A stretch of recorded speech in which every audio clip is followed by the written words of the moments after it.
Oke, bismillahirrahmanirrahim. Assalamualaikum warahmatullahi wabarakatuh. Kembali lagi bersama saya. Insya Allah hari ini kita akan belajar tentang verb. Sebelumnya kita udah belajar tentang passive voice dan tenses ya.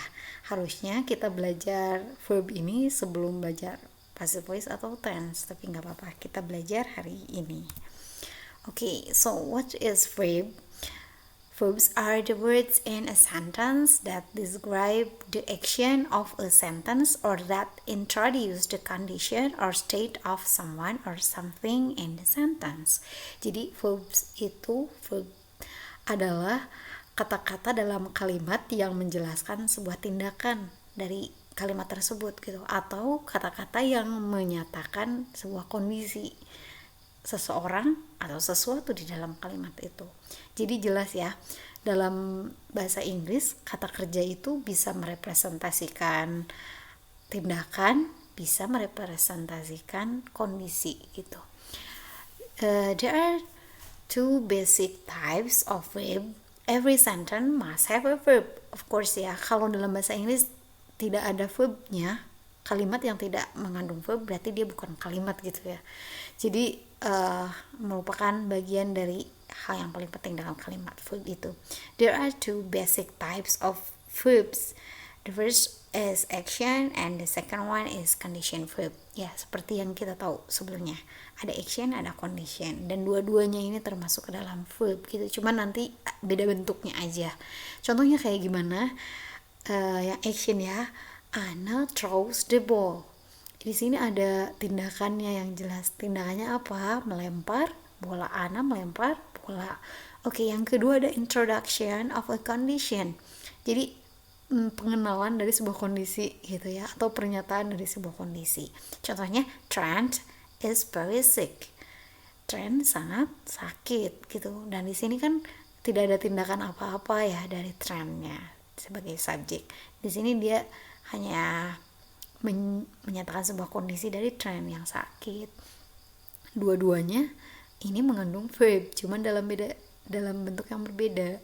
Yang ini physical, yang ini dia pakai to be. Oke, selanjutnya action verb. Action verb itu apa? Ya kayak tadi ya. Action verbs tell what the subject does. The action can be visible, like jump, walk, laugh, or mental. Nah, action verbs itu menyatakan apa yang dilakukan oleh subjek.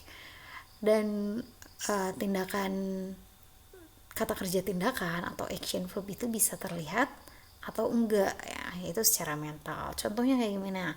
She broke the wall. Nah, dari segi bentuknya action verb itu ada yang visible, ada yang mental. Nah, gimana penempatannya dalam sebuah kalimat? Ternyata action verb itu dibagi lagi menjadi dua. Yang pertama ada transitive, yang kedua ada intransitive. Kalau yang transitive itu, transitive verbs need a direct object. Jadi kata-kata kerja transitif itu membutuhkan objek langsung, membutuhkan sebuah objek langsung. Contohnya kayak gimana? Nanti kita lihat contohnya ya. Kemudian yang intransitive, intransitive verbs are not followed by a direct object. They often show a movement to a place, and are sometimes followed by a proper propositional phrase gitu ya, yang kadang diikutin oleh preposisi, frase preposisi gitu. Oke, jadi transitive itu sebuah kalimat yang ada objeknya. Kita lihat contohnya. Ini daftar kata kerja transitive yang paling common ya. Ada buy, carry, wine, have, like, lose, read, fall, push, shall, speak, write, understand, dan lain-lainnya. Nah, kata-kata kerja ini ketika ditransfer ke dalam kalimat, dia pasti ada objeknya. Contohnya kayak gini, he buys a newspaper. Jelas ya, apa yang dibeli? Newspaper. I'm carrying the child. Saya sedang membawa anak gitu ya. Jadi apa yang dibawa ya anak, jelas ya, objeknya ada. Can you find the book? Find, apa yang ditemukan ya buku. She helps us, siapa yang ditolong kita gitu ya, dan seterusnya. Jadi transitive verbs itu adalah kata kerja yang diikuti oleh direct object atau objek langsung gitu ya. Di sini kalau di breakdown ini jadi subject, verb, and object gitu ya, sederhananya kayak gitu untuk transitive. Selanjutnya ada intransitive verb. Nah, berbeda dengan transitive, kalau kata kerja intransitive itu tidak diikuti oleh objek langsung. Contohnya apa? Ada come, crawl, drive, fly, go, hurry, jump, ride, run, sail, travel, walk gitu. Nah, kata-kata ini ketika di dalam sebuah kalimat dia tidak diikuti objek. Contohnya gini, can you come to the party? Nah, ya datang. Bisakah kamu datang ke pesta gitu ya. Jadi di sini cuma ada keterangan, nggak ada objeknya. Kalau yang namanya objek, dia dikenai pekerjaan atau let's say jadi korban gitu ya. Contohnya kayak ini. Yang kedua ada the baby crawls on the floor. Bayi itu merangkak di lantai, atau we are driving past. Di sini kan tidak ada objeknya ya, cuma ada keterangan pastnya. I flew here from Paris, or are you going home? Ya, ini juga semuanya kalimat-kalimat ini tidak mengandung objek, melainkan keterangan. Gimana kita bisa tahu itu keterangan? Kan kalau di breakdown ini jadi the baby crawls on the floor. The baby-nya subjek, crawls-nya verb, on the floor-nya adverb. Kenapa? Biasanya adverb itu diawali dengan preposisi. Ini ada to, on, past juga dia adverb, from, to, and, to, dan lain-lain gitu ya. Jadi biasanya setelah verb diikuti preposisi, berarti dia intransitive, biasanya kayak gitu. Oke. Nah, itu untuk kata kerja action, tindakan gitu ya, yang bentuknya ada gitu ya si tindakannya. Kemudian yang kedua, kata kerja kondisi yang tidak ada tindakannya. They do not take a direct object and are most often followed by an adjective. These verbs are usually called thinking verbs. Oke, jadi kata kerja kondisi itu kalimat yang mengandung kata kerja kondisi yang merepresentasikan kondisi itu tidak memiliki objek langsung dan biasanya sering diikuti oleh adjektif. Contohnya kayak gimana? I am a girl, ya. I am girl itu kan kondisi ya, dan di sana bukan objek melainkan adjective. Not only adjective, but sometimes we find noun gitu. I am a student, I am a girl, or I am tired gitu ya, or I'm confused. Nah, ini adjective. Berarti dia bukan objek ya, tapi diikuti oleh adjektif atau benda. Nah, kata kerjanya biasanya disebut linking verbs atau kata kerja penghubung. Ya, lanjut. Linking verbs contohnya. Oke, kita yang kedua ya, kita highlight dulu yang kedua, ada be linking verbs dulu. Ini kayak tadi I am hungry. I am hungry di sini tidak ada objeknya. Kenapa ya? Karena tidak ada pekerjaannya. Di sini semuanya adalah kondisi gitu ya. I am hungry, I am a student, I am tired, or I am confused, dan lain-lain gitu ya. Misalkan I am at school, I am at home, or ya, dan lain-lain. Kemudian di sini ada appear, become, feel, grow, look, seem, smell, sound, taste. Ini selintas seperti action verb ya. Sebenarnya kalau selintas memang mirip kayak action, tapi sebenarnya tidak. Lihat di kalimatnya, the boy appears quite well. Apakah artinya ini dia melakukan sebuah pekerjaan yang terlihat? Enggak ya. The weather becomes bad. Cuaca menjadi buruk. It feels hot. Itu terasa panas. The dog is growing weak. Anjing itu menjadi lemah, is growing tuh ya. She looks unhappy, dia terlihat tidak senang atau dia terlihat sedih. The coat seems too small for you. Mantel itu terlihat terlalu kecil untukmu. The pizza smells good. Pizza itu tercium bagus, tercium menarik gitu ya, tercium enak gitu. The music sounds awful. Musik itu terdengar buruk gitu ya, nggak enak. The popcorn tastes salty. Popcorn itu terasa asin. Nah, jadi ini kata kerja seperti ini dia merepresentasikan kondisi walaupun dia bukan to be seperti yang di sini. I am hungry. Ya, gak selalu kondisi itu harus pakai to be. Kayak misalnya she is beautiful, or she is smart, or she is diligent, she is patient gitu ya. Nggak selalu harus are, am, is, tapi bisa jadi menggunakan kata-kata seperti ini: appear, become, feel, grow, look, seem, smell, sound, taste. Karena artinya dia diikuti oleh adjective, dia tidak diikuti oleh objek. Kayak gini, it feels hot, ya itu terasa panas. Itu jadi hotnya di sini dia bukan objek kan, tapi dia adjektif.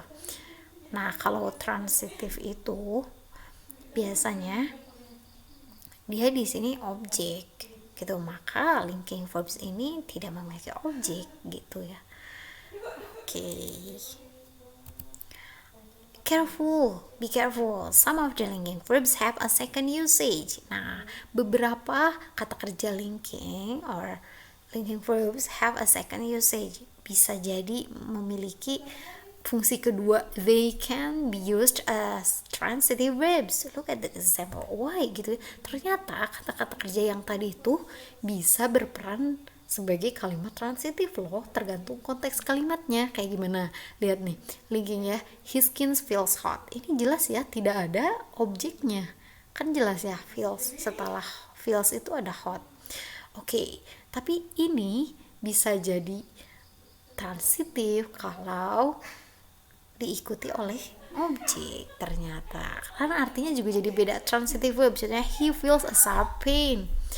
A sharp pain itu objeknya gitu, dia merasa luka yang dalam, dia merasakan luka yang dalam gitu ya. Di sini terasa, artinya feels di sini terasa, kalau di sini merasa ya kan.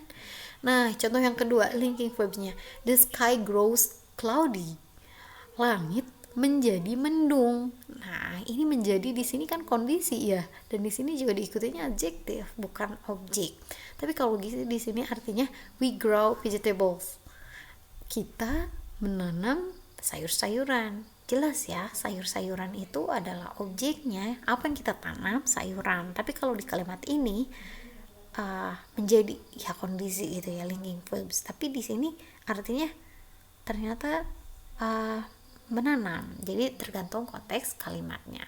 Begitupun seterusnya, ada that smells beautiful, or she smells the flower, dia mencium bunga gitu ya. Ada ya pekerjaannya, terlihat dia mencium bunga. Tapi beda ceritanya kalau that smell beautiful, itu baunya harum gitu ya. Kalau ini kan baunya harum, kalau ini dia mencium bunga, beda kan. Nah, yang ini dia memiliki objek, yang di sini enggak. Contoh yang terakhir, my coffee tastes bitter. Kopi saya terasa pahit. Dia adjektif, dia diikuti oleh adjektif nih yang bitternya. Tapi kalau yang transitif itu, Risa taste the ice cream. Risa mencicipi es krim itu. Jadi di sini beda banget kan, walaupun kata kerjanya sama, jadi tergantung konteks. Nah, untuk kata-kata kerja linking ini bisa dijadikan transitif, dimana transitif itu mengandung objek. So, gimana kalau dia memiliki objek dan enggak? Ini ngaruh ke materi kita sebelumnya. The voice can be formed by action verb, transitive verb, and some linking verbs. Sorry, ini enggak ada S-nya. Jadi kata passive voice itu bisa dibentuk oleh action verb. Jadi hanya action verbs kayak tadi ya, baik mental maupun visible. Yang visible baik yang bisa dibentuk oleh kata kerja tindakan, yang mental atau visible bisa. Terus yang gimana lagi, yang transitif, yang gimana, yang memiliki objek. Jadi mau mental mau physical, tapi kalau dia tidak memiliki objek, dia nggak bisa dijadiin pasif. Jadi yang bisa dijadiin pasif adalah kata kerja aksi yang memiliki objek gitu. Dan some linking verb. Some, kenapa beberapa? Karena sebagian lagi dia merepresentasikan kondisi kayak yang sebelumnya ya. Nah ini tuh gak bisa dibikin pasif. Untuk yang linking verb ini, his skin feels hot, ini gimana coba kalau mau dibikin pasif? Gak bisa kan? Coba kalau yang ini, he feels a sharp pain, ini ketika dibikin pasif bisa, ini jadi objeknya. A sharp pain is felt by him, bisa kan karena ada objeknya. Ini juga we grow vegetables, vegetables are grown by us, bisa kan? Tapi kalau yang ini nggak bisa. Nah, jadi bisa disimpulkan bahwa kalimat pasif itu terbentuk dari action verb yang memiliki objek, kata kerja yang memiliki objek, yaitu transitive verb. Dan transitive verbnya yang gimana? Yang tindakan, karena kalau kondisi dia nggak bisa dibikin pasif. Contohnya I am student, nggak bisa kan dibikin pasif karena dia tidak memiliki objek. Okay, I think that's all for today. I'm so sorry for making so many mistakes, dan keep learning. Thank you. Assalamualaikum warahmatullahi wabarakatuh.